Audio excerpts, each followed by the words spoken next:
ভাই আমরা সার কিনছি বেশি টাকা দেওয়া, বীজ কিনছি বেশি টাকা দেওয়া। এখন আমাকে লুস্কান আলু বেচতে গেলে আমরা 10 টাকা 12 টাকা আলু বেচতে হয়। এখন আমরা কোলেস্টারে রাখলে যদি কোলেস্টারের ভাড়াও বেশি দিতে হয় তাহলে তার আমরা কৃষক বাঁচুন না। তাহলে কোলেস্টারের ভাড়া কমাইতে হইব, সারের দাম কমাইতে হইব, তাহলে তো কৃষক লুস্কানে মেরে দেবো।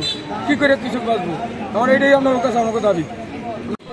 আমাদের এখানে দাঁড়ানো হচ্ছে আমরা মূলত আলুর কোল্ড স্টোরের যে ভাড়া আগে 4 টাকা ছিল, হঠাৎ করে তারা 8 টাকা করে ভাড়া নির্ধারণ করেছে এবং তারা আমাদের পুরাতন বস্তা আলু নেবে না, আমরা নতুন বস্তা তাদের কাছ থেকে ক্রয় করে আমরা আলু রাখতে হবে হিমাগারে। কিন্তু আমরা এটা 5 টাকার উপরে আমরা তাদেরকে কোনো আলুর ভাড়া দিতে নারাজ, আমরা দেবো না। তারপর আমরা চাই সরকারি মনিটরিং করে আমরা যে প্রত্যেকটা উপজেলায় আমরা হিমাগার চাই।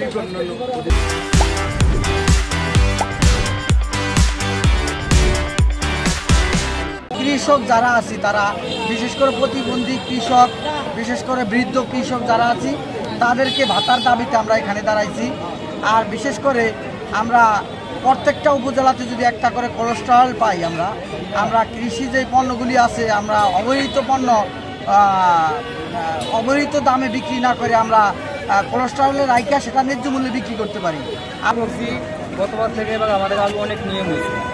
তারপর আমাদের বীজ কিনা হয়েছে বেশি, অত্যন্ত বেশি। প্রতি কেজি বীজ কিনছি আমরা 110 থেকে 115 টাকা।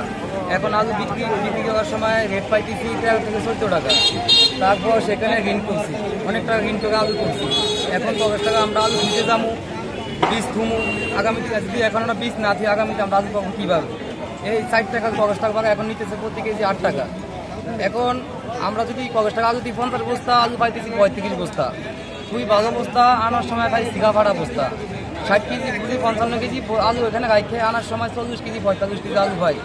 এইভাবে কৃষক ক্ষতিগ্রস্ত হয়ে তারপরে আলু করে কৃষক ঢুকি নিয়ে অনেক টাকা ঋণ করে আমরা আলু টালু করছি। এখন আবার আমরা আলু বেচার সময় আমরা এখন হতাশা ভোগ করতে হয়।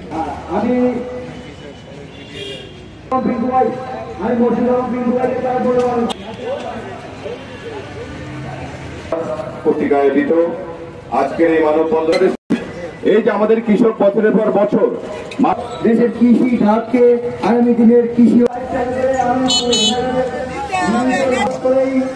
8 টাকা করেছে। আমরা তো আরেক দাম